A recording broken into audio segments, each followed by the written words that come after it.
我是学人 YouTuber 露露露。有着原神官方亲女儿之称的神力玲华，在 2.6 下半卡池正式复刻登场了。PV 也是让大家能够一窥玲华小时候，看完真的是一不小心就让玲华满命带钻戒喽。而随着玲华的复刻，露露这边也募集了一些对于玲华复刻的相关常见问题，汇整成一集 Q&A。若是还没有看过神力玲华角色全分析影片，建议先点击右上方资讯卡查看先前的玲华角色全分析，大部分的内容都还是能沿用到现今版本，并且玲华随着后续角色的新增后，只是变得越来越强势，在队伍上建立出更强的 T 有动队。因此影片中也会再补充一些目前玲华最强且最适合的队伍阵容和手法。想要一次补足玲华的玩法以及更好的攻略这名大小姐，就一定要看完角色全分析和这一期的复刻 Q&A 哦。那影片开始前，若你还没有订阅露露的频道的话，记得先订阅一下哦。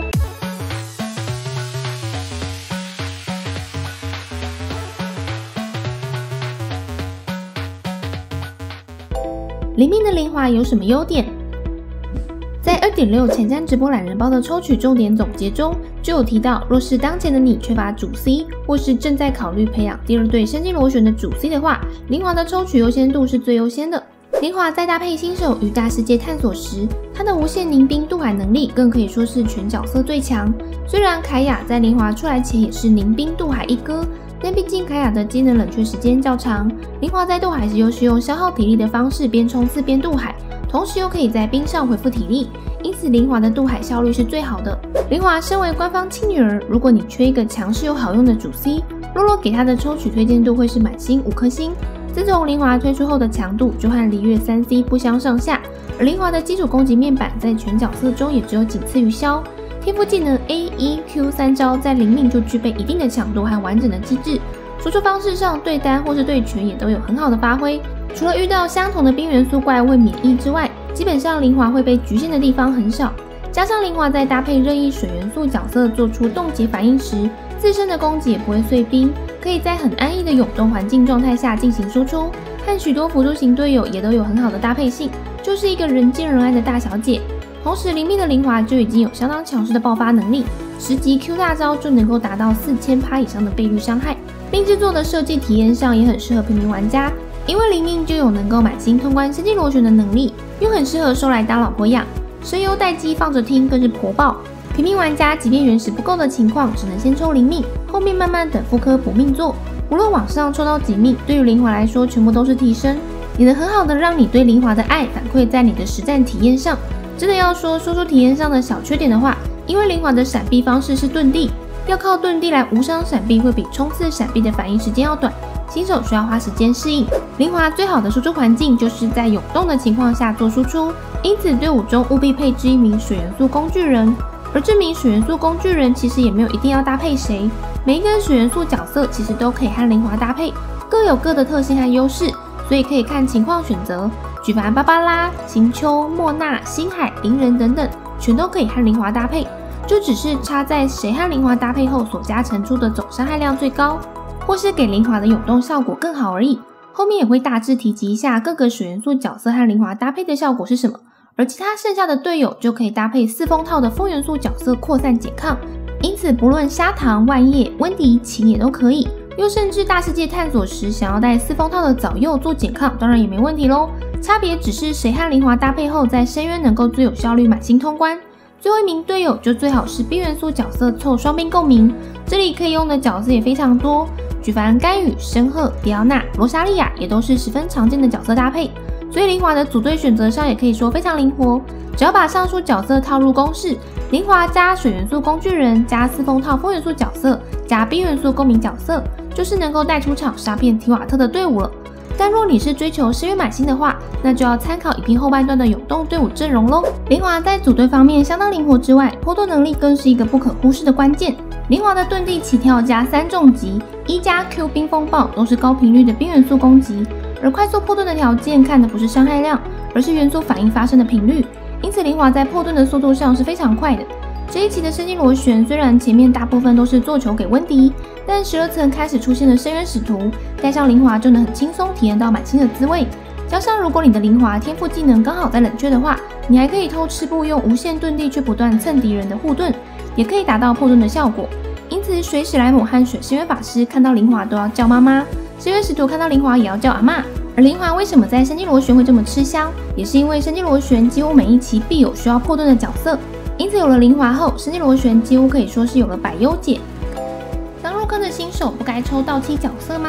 先前也常会看到有一些人会鼓吹刚入坑不到1个月的新手不要抽到期角色，并且说因为突破材料都在到期不好获取，还要打凡人的刀塔云。如果此时的你身为萌新，又正好缺乏一名5星输出角色，就像现在的灵华刚好复刻了，那就不要犹豫了。原石足够的话就赶快抽吧。为什么呢？因为你可以控制你什么时候解锁到新地图，但你没有办法控制这个角色错过后下次什么时候复刻。所以当强势角色登场之时，务必先拿到手为目标。加上现在看到很多新手狂人也是2到3个礼拜就可以干到期，并且也可以在世界等级相同的情况下，到朋友的世界去搜集他家的素材。真的觉得地图的怪物难度很高，也可以到 Discord 群组找大佬抱腿带你刷。就算进度再怎么慢好了，相信3个月内也可以干到期地图的。而虽然目前角色的复刻已经有双卡池的出现，但复刻周期最短的也有4个月，最长1年。可以大概抓个平均值半年。假如你错过灵华不抽，这半年你应该也地图大部分都开完了吧？就算抽了灵华，前期还缺乏素材，也还是有很多4星角色能够伴随你度过这段阵痛期的。阵痛期1个月左右到期，灵华开始长大，大约到第3到4个月，若可以挑战生机螺旋，你已经比起那些因为素材在到期的人提早1到2个月在打螺旋拿原石了。这样的游戏时长规划会是 CP 值更好的。灵华一定要抽专武雾切吗？这一次的灵华专武雾切之回光，伴随着一起加倍的是抽了很可能无功而返的武功大剑。所以虽然雾切之回光和灵华的适配性是最好也是最强的，但是因为无功大剑的关系，让不少人望之却步。如果这一池打算要抽一把专武给灵华当嫁妆的话，要不就是要跟米哈游赌一把，万一抽到雾切不要跑到顶楼吹风，要不最好就是要做好定轨2次歪满的心理建设，准备足够保出雾切之回光的原石量，最好准备至少3万的原石。但如果运气好的话，说不定第一次就抽中，剩下的原石后续还可以留着等万叶或其他用途等等。假如不看这次加倍的另外一把武器，雾切的推荐抽取程度，洛洛也是会给满星5颗星。这把武器高白值，同时提供所有元素的伤害加成，还提供满级 44.1% 的爆伤，搭配灵命灵华，深渊满星不再是梦。而虽然被动效果触发需要普攻加大招有点麻烦，但仍旧是非常强力的武器，并且也可以给柯勤或是想拿来打其他元素伤害的单手剑角色使用。而虽然装上雾切和天幕影打刀之后的差距可以来到约 40% 左右，但如果你只是为了追求深渊满星，那天幕影打刀就非常够用，并且被动还提供元素充能的回复效果。经典5的天幕影打刀虽然还是差雾切一些伤害，但也已经够满星了。外形上也可以说是外观毕业。如果还是打得很辛苦，就再去多补足一些其他辅助角色的练度，或是补足后续阵容中提到的关键角色。而如果抽雾切的话，灵华在依赖辅助队友上的程度会比使用天幕影打刀来得少。再来，若是没有办法抽雾切，或是在考虑其他可以替换的武器的话，可以参考最一开始制作的实力灵华角色全分析影片中7分53秒武器推荐的地方，这边就不再多加重复。但这一阵子也看到有很多玩家在考虑灵华的充能，考虑给他佩戴天空之刃或封印剑，又或是上一池推出的灵人专武、拨乱月白晶晶等等。在搭配武器前，可以先看一下武器的主属性和被动效果，真的是你想要的吗？首先，天空之刃主属性提供的是元素充能效率，真正在当主司的灵华其实并不是那么缺充能，因为和他搭配的队友其实都可以带给他元素充能的威力。只要配置得宜，缺充能就把辅助角色的充能拉高，全力辅助好灵华，灵华就不用牺牲他的攻击伤害换成元素充能，能量80点也不用担心，循环一样打得更顺畅，更甚至也不用为了这个充能还要放入尊贵的雷电将军，除非真的没有角色才会这样带。因此天空之刃和封印剑在主属性的部分就不是灵华要的了，即便被动效果吃得到，也都是第2顺位考虑的事情。天空之刃的被动真空刃也不属于普攻，吃不到被动和圣物加成，属于一个被闲置的效果。因此除了雾切之回光以外，同时又适合平民玩家的选择就是4星的天幕影打刀，一来是可以透过免费途径获得原配来打造，二来主属性提供攻击力趴数是灵华需要的增伤城区，第1顺位的加分项已经拿到了，而第2顺位的被动效果又是可以给灵华带来元素能量回复的效果。还在考虑要换充能杀的人，更应该先考虑做一把满经验天幕影打刀才对呢。而这边已经提供了5星和4星武器的最优解，其他武器都只能说是有什么用什么，甚至也可以考虑花个330元买个珍珠纪行用里面的黑剑，毕竟10抽一次武器都不一定会出自己想要的，原石价值还超过330元以上。那没武器用又迫切需要的情况下，不如就直接氪个最佛的珍珠进行吧。毕竟330元里面还有很多魔拉、经验书和其他实用的素材呢。灵华的最佳圣物套装和属性选择。关于灵华推荐圣物的部分，也和先前的角色全分析影片一样没有变。灵华既然以涌动为主要输出方式，最适合又最强，那么要凸显涌动的输出效果，最好的圣物套装就是冰套4件。其次，顶多过渡期可以使用2+2的冰套和增加攻击力趴数的套装。不过在先前的影片中，洛洛没有提到主属性的选择部分，这边稍微补充一下。以冰套4件的灵华，主属性推荐就是爆伤头、攻击虾、冰箱杯。不选择爆绿头的原因是穿戴冰套下的灵华爆率其实不需要叠太高，大约在30到35%左右即可。在搭配冻结状态下攻击敌人时提供的20%到40%爆率加成，其实很容易就已经超过来到50%以上。而30%的爆率也可以只靠5件圣物的附属性东歪点西歪点的情况下来凑，要达到30%并不是一件难事。而就算真的爆率真的只能刷到15到20%左右的人也不用担心，你也可以再搭配专门提供爆率的辅助角色罗莎莉亚来弥补这一块空缺，而且还能凑双兵共鸣。因此最好的情况下，灵华大部分都是佩戴爆伤头的。附属性选择的部分可以是双爆大于攻击力趴数大于元素充能效率。虽然圣物套装已经有最优解了，但在 Q&A 的募集中却收到了不止一个人问灵华可不可以穿绝缘4件套。洛洛不清楚这是从哪里出来的配法，绝缘套通常都是给副 C 角佩戴，这类副 C 角都有一些特性，就是只要开大招并且依赖大招的伤害，所以也会要求自身的元素充能效率，开完就下场切主 C 或其他角色出来输出。而灵华其实并不是一名特别需要仰赖大招的角色，虽然大招伤害很可观没错，但灵华是3招都强的角色，并不是只有大招特别出色，因此让灵华穿绝缘套是牺牲了他整体爆炸性的伤害量，让他退而求其次去当一个副 C 位，且还不如比穿冰套当副 C 的灵华伤害高，就只是大招循环能跟上。假如穿冰套也跟得上的情况下，为什么还要穿绝缘套呢？那假如是刷不到冰套4件的人，那怎么不先穿既好凑伤害也不会差太多的2+2冰套和角斗士套装呢？所以不如老老实实的刷冰本，Y的肥料还可以拿去合成台换角斗士，慢慢汰换掉自己身上灵华的配装。也有人问灵华需不需要穿充能纱，这边再次强调，灵华并不是主靠大招的角色，即便他的大招能量需要80点，看起来似乎很多，但许多和灵华常组在一起的队友都可以提供元素威力给灵华加速回复大招能量，像是搭配基底弓的迪奥娜、西风烈弓的温迪、基底剑的行秋、西风长枪或是一命的申鹤，随便举例都非常多角色，并且灵华在大招还在冷却时的输出能力也很强，完全可以自己照顾好自己。给灵华穿充能纱，那不如先把资源放在给其他辅助角的元素充能跟上，全心辅佐好这名大小姐，全靠她带你飞。给灵华带充能纱就只是变成灵华专注大招，忽略掉了 A 和 E 两个同样强势的天赋。洛洛设想带充能纱的情况，可能就是有人把灵华拿去当副 C， 例如搭配尤拉凑双兵，并且搭配雷电将军，在循环中也回不满的情况。但这代表你的雷电将军应该也是在低命或是圣物还不完全出关的情况，因为洛洛自己的尤拉搭配灵华也不太需要换成充能纱，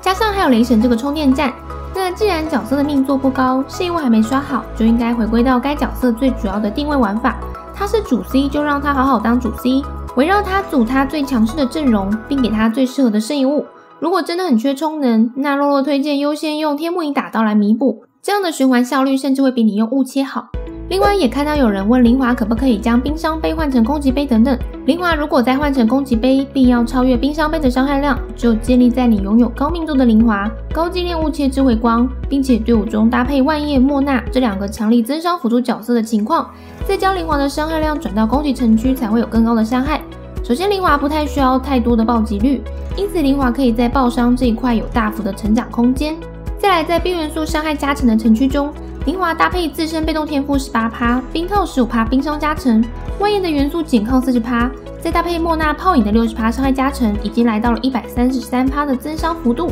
幽灵华加上雾气的元素伤害加成还可以叠到3层，万焰可以再搭配仓谷自由之势，莫娜可以带讨龙鹰结弹等等的 buff 武器。这边不想放太多复杂的数据和算式，直接说重点。但是以这样的条件来看的话，搭配攻击杯的结果确实可以比冰箱杯大约提升5到10%左右。越是高命的灵华，加上越是高精炼的雾切之回光，搭配这样的阵容，冰伤就会稀释的越多。但假如搭配的是行丘这类不是增伤的角色，或是自己的角色都不是满命和高精炼武器，那冰伤杯和攻击杯的差距又会再度拉开。在大部分情况下，还是冰伤杯占绝对优势，除非你真的刷不到冰伤杯，身上刚好有一个附属性还不错，有加双爆的攻击杯，那还可以先占用。但如果你是想追求极致输出伤害的灵华阵容，再考虑要用攻击杯的话，那请你先有高命座灵华、高精炼雾切，又喜欢带深鹤和万叶在其中的队伍阵容再考虑吧。不过其实伤害差距真的不多，冰伤杯和满精炼雾切一样乱杀，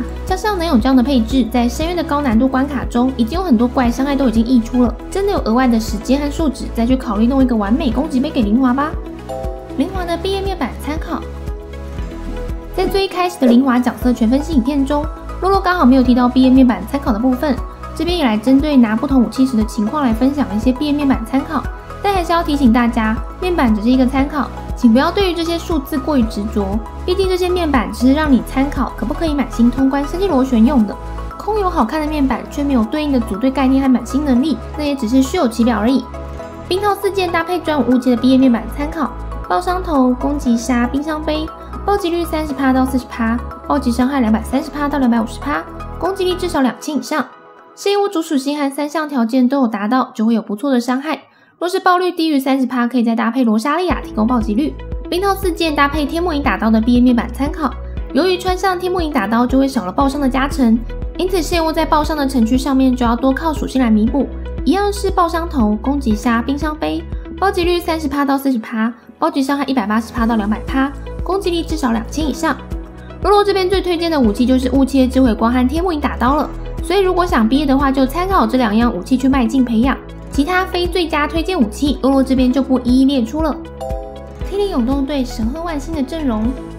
在神鹤和星海的推出后，灵华也迎来了永动队的新巅峰。目前也只有冰队才有专属增伤辅助，而且冰系又已经那么强势了，还来一个5星专属增伤辅助，这真的可以说是有受到官方特别眷顾的吧。所以当今最强的永动队伍阵容就是灵华加深鹤加万叶加星海或莫娜的配置。这个队伍洛洛也在很多影片中提过了，感觉每次都要重复的话，影片真的是越拉越长了，但还是再重复一次。天灵永动队伍神鹤万星，神里灵华搭配4冰套，若搭配专武雾切智慧光的话，记得切换灵华时要先平 A 再开大。若是带天幕影打刀，则是要先使用元素战技触发硬肘被动再开大。深鹤则是加攻击力趴数的角斗士和追忆2+2套装。如果是灵命深鹤，元素充能最好有170%到200%左右，充能不够快可以搭配西风长枪。若是有一命深鹤，则可以在130%到140%左右。万叶搭配4风套全精通，星海永动则建议4000元搭配讨龙书。如果命座越高的深鹤，可以越不用管充能，因为越是高命座的深鹤搭配袭灾，给灵华带来的增伤真的很恐怖，更可以说是满命深鹤搭配灵华的重击超美。满命深鹤快等于是灵华专用增伤辅助了，常常不用一轮循环，怪就已经差不多死完了。输出手法，起手可以深鹤短 EQ， 提供队伍每人5发冰灵，同时提供元素震击和元素爆发的增伤10%，持续10秒。再来速切万叶短1，扩散冰元素，使敌人减抗。若敌人比较分散的话，可以使用长1巨怪。再来为了节省大招动画2秒的时间，万叶不开 Q， 直接换星海出来水母挂水，再切灵华出来，看自己拿的武器 AQ 或 EQ， 接一些重击后再切深鹤出来短1。此时神里的 Q 大招还在持续输出中，又再加上5次的冰灵和增伤。若此时是一命的深鹤，还多1次技能可以使用，可以再接1次长按，再给灵华的大招加上7次冰灵，总共17发的冰灵子弹。此时一样再切万叶出来短1减抗和 Q 开大，接着切星海。由于技能水母还在冷却，所以开星海大招，搭配万叶大招同步做冰和水元素扩散减抗，同时持续做冻结，再切神里出来遁地加品 A 加重击，有1就放，等深鹤大招准备好之后进入下一波循环。平民版的永动队该怎么组？平民版的永动队就是上述神鹤万星的4星配置版。深鹤可以换成罗莎莉亚，搭配宗室4件套和高精炼的西风长枪，充能杀、冰伤杯、暴击头，元素充能一样170%到200%左右。砂糖和万叶一样4风套全精通，输出手法和神鹤万星的差不多，但因为不用考虑冰灵的效果和持续时间，可以比较简单的罗莎莉亚 EQ、砂糖1、星海1、神里 AQ 或 EQ， 中间若谁的元素能量不够，可以用罗莎莉亚1技能产生元素为例，给能量还没满的角色。主要就是替敌人上兵，接风元素扩散。温焰大招可以同时扩散冰和水元素。神里脱手 Q 之后可以普攻加重击补伤害，这样的循环。灵华和灵人甘雨的组队阵容，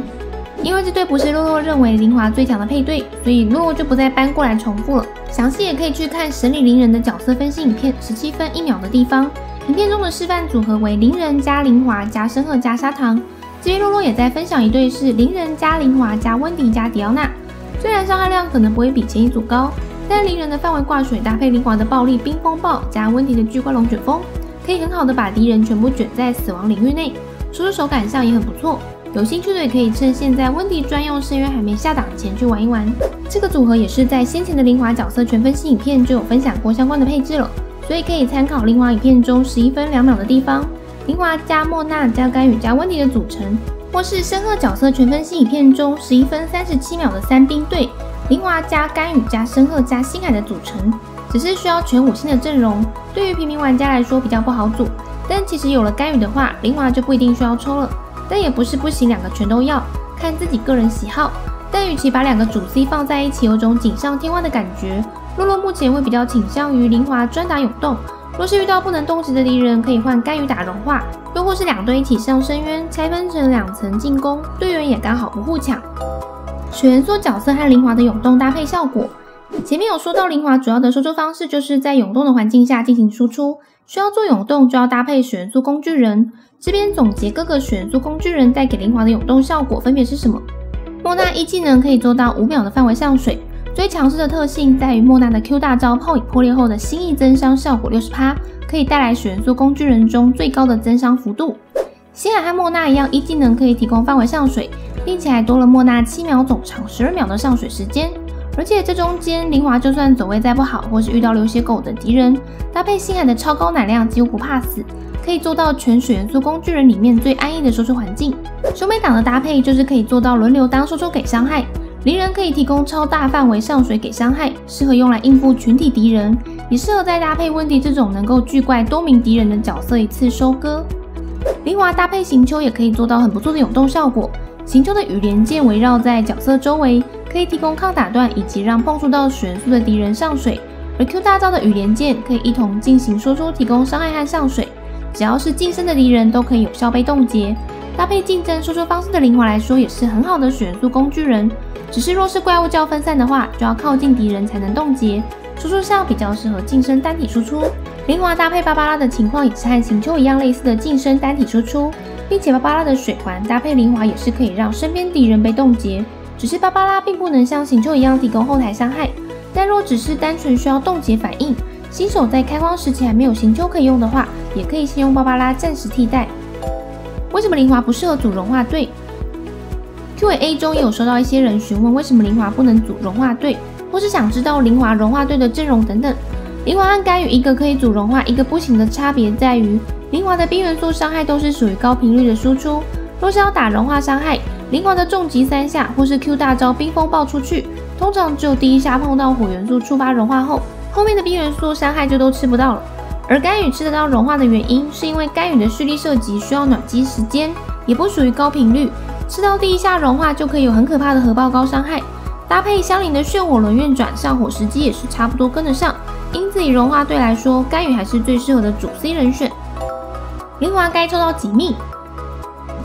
最后一个 Q&A 再总结一下灵华的命座抽取建议。灵华灵命就足够强，也没有什么手感不好需要靠命座补足的缺陷，而在网上抽的每个命座也都对于灵华来说全部都是提升，满命更有自带樱花花瓣飘落的官方认证钻戒，而其中若是想要比较明显提升输出体验的话，会比较建议是2、4、6命。2命主要是增加2个小的冰风暴，在应对群怪时可以有更大的输出范围，也比较不容易大招丢空，比较增加的是输出体验而不是伤害量。而4命则是能够让敌人受到 Q 大招伤害后降低防御 30%， 是属于增加伤害量的部分。6命则是每10秒的重击伤害提高 298%， 搭配深鹤增伤，常常重击3下就已经来到15万到20万以上，非常可怕。再搭配万叶的话，已经可以来到将近30万左右。但更重要的一点是满命钻机啊！有了这个，别人一看都知道你抽满命了。以上就是洛洛会诊的11题神里灵华 Q&A， 希望洛洛们都可以更加了解神里灵华这名角色。